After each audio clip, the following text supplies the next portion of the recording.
buenas noches, bienvenidos una vez más a Historias de Gráfico. Hoy tenemos un programa muy especial.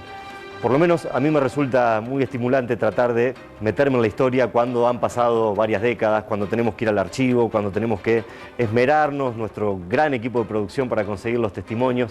Vamos a hablar de Chacarita, campeón del fútbol argentino en 1969. Y es un programa muy especial para el pueblo funebrero.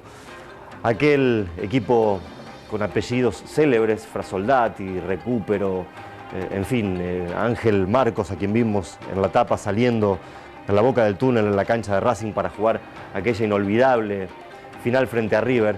Fue un equipo extraordinario, aquellos que lo vieron saben detectar perfectamente cuáles eran las virtudes colectivas de un equipo muy solidario, muy generoso y con nombres muy pesados en la historia de Chacarita y en la historia del fútbol argentino. Pero empecemos por el principio. ¿Cómo se formó aquel equipo? ¿Por qué tuvo 3 entrenadores durante la campaña? ¿Cómo aquel equipo que un par de años antes penaba por permanecer en primera división iba a empezar a moldear un equipo campeón incuestionable e inobjetable como aquel Chacarita ganador del Metro 1969? Todo el mundo habla del Chacarita del 69, pero el Chacarita del 68 era un muy buen equipo y es ahí que se armó este equipo. Entonces, 68 hace una buena campaña en todos contra todos, creo que salimos sextos o séptimos o algo así, que ya era extraordinario porque Chacarita estaba siempre en las últimas posiciones. A Chacarita del año 67 empezamos a formar el equipo que luego salía campeón.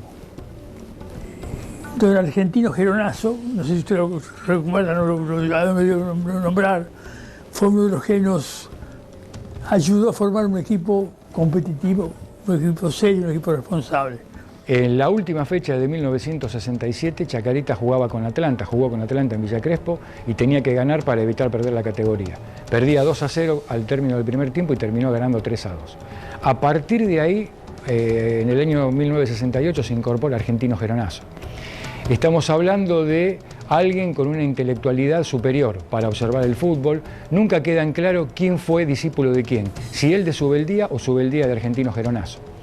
Y Geronazo le da, y esto lo dicen los jugadores y lo repiten, y lo explican racionalmente, le da una tonalidad a un equipo, conforma un grupo de individualidades en un hecho colectivo. El descenso se peleó en el año 67, en el 68 terminamos mitad de tabla.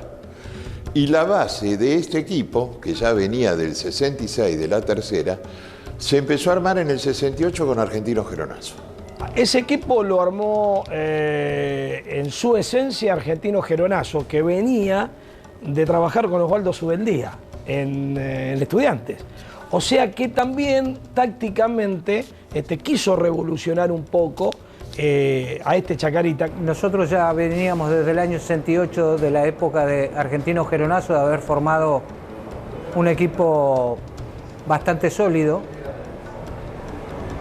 Y no sé si estaba dentro de las posibilidades o de la mente de cada uno de salir campeón. Creo que eso se fue generando a través de los partidos y a través de cómo íbamos jugando y a través del desarrollo del campeonato.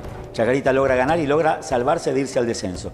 Después, el otro año, empieza a hacer la campaña que todos conocemos, trayendo jugadores de distintos lugares. Petrocelli, que vino de Vélez, Vargas y Frasoldati, que venían de la reserva de Racing y que no lo tenía muy en cuenta. Orife, un juvenil que vino de Estudiantes de La Plata. Eran jugadores que no conocía a nadie. Yo venía de una operación, había estado 8 días en el coma, estaba muerto. Vienen jugadores de la tercera de Racing, de jugadores que no conocía a nadie. Eran jóvenes que tenían todo que hacer. Y fue un concurso de circunstancias que eran complementarios y que tuvieron a ese momento a lo mejor uno de los mejores entrenadores de Argentina, que fue Argentino Geronazo. Y el objetivo de Chacarita generalmente era hacer una buena campaña, estar en mitad de tabla, porque obviamente futbolísticamente podía tener buenos jugadores, pero imagínate que alcanzar a los grandes en esa época era más complicado. Y era la de pertenecer, permanecer y asegurarse, no olvidemos que en esa época no había promedio, y asegurarse un año más en la categoría. Uno cuando jugaba en Chacarita en esa época, cuando empezaba el campeonato, decir vamos a ser campeones, nos encerraban. Estos son locos. No, pero nosotros sabíamos que teníamos un buen equipo. empezamos a buscar figuras, conseguimos armar un equipito de gente joven y algunos mayores que daban experiencia al equipo. Lograron conformar un equipazo que dio los resultados que dio. El rasgo de colectividad es lo más importante que tenía Chacarita. Fíjate vos que Marcos fue un jugador fenomenal, con una gran capacidad para gobernar el juego, pero nunca hubiera sido ese jugador sin el otro. Cambón fue un artista, la definición de Carlos es esa, Cambón fue un artista, pero nunca lo hubiera sido sin el otro. La cosa más importante de Chacarita era el complemento que había en los jugadores. Yo creo que si le dice a un entrenador que sabe lo que quiere y le dicen, yo quisiera que en este equipo tenga, el que juega acá tenga esto, el que juega acá tenga esto, el que juega acá tenga esto, le daba el equipo de Chacarita. Y ningún jugador de Chacarita era el mejor jugador argentino ni de Sudamérica, individualmente. Yo no lo pienso ni loco. Todo salía del conjunto, o sea, todas las cosas se hacían en conjunto, ¿no? Si había alguien que estaba desconforme con algo, se hablaba y se trataba de solucionar. Y se trataba de llegar a un acuerdo general. Todos teníamos que tener la misma idea, por eso fue un equipo que se manejó mucho mancomunadamente y por eso pudo lograr los objetivos que logró. Chacarita fue el primer equipo que usó la pelota en sentido defensivo. ¿Qué significa esto? Tenerla no para atacar, sino para que no lo haga el adversario. Ahí hay una revuelta táctica. Hay un elemento técnico incorporado al juego que en la Argentina antes no se usaba. Hoy parece muy común y lo ves con equipos que tienen posesión, etc. Chacarita hacía todo con la pelota. El buen trato de pelota, se jugaba muy bien al fútbol. Hace muy poco vino un padre de un chico aquí que me dice, Jorge, vi el partido de la final en video. Ah, qué bien. Dice, ¿vos sabés que no le pegaste a una sola pelota con el pie? Digo, no me acuerdo. Saliste jugando todas con la mano. Vos te podés imaginar que en una final salir jugando todo el arquero, toda la pelota con la mano, quiere decir que ese equipo jugaba bien. La clave futbolística de ese equipo era tratar bien la pelota, jugaba al fútbol, tenía buen juego, no era ese aguerrido o ese meta y corazón y todo lo demás, sino que era un equipo que jugaba bien al fútbol, trataba muy bien la pelota, por eso me parece que tuvo el reconocimiento de todo el ambiente futbolístico en general. Lo mejor que tenía y la calidad de sus hombres. Tenía hombres de mucha calidad. Marcos era un jugadorazo. Es decir, lo compró en el Nantes de Francia y fue campeón con el Nantes de Francia. Tenía jugadores como Petrocelli, un gran arquero. Muchos jugadores de gran calidad tenía.